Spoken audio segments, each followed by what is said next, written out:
Hello hi friends, రాంబగిసా bus stand నుంచి straight వెళితే లేపాక్షి సర్కిల్ దగ్గర వస్తుంది.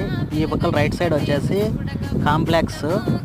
ఏ బొమ్మలు కానీ బట్టలు కానీ ఏదైనా దొరుకుతాయి ఈ కాంప్లెక్స్లో. ప్రతి ఒక్కటి A to Z ఉంటాయి, ఇబ్బంది లేదు, కొనుక్కోవచ్చు. ఇది వచ్చేసి రింగ్ రోడ్ అనమాట. లేపాక్షి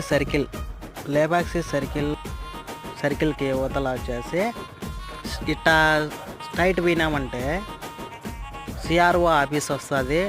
ఇటు పక్కల మళ్ళా యూటర్న్ వేసుకున్నామనుకో, ఓ పక్కల వచ్చేసి SMC రోడ్డు పోతుంది. అది ఇప్పుడు స్ట్రైట్గా ఉండేది. ఇట్లే తిరుక్కున్నామంటే యూటర్న్కి లేపాక్షి సర్కిల్ అంటారు. ఇదంతా కూడా చూసారా? Okay friends, please subscribe friends.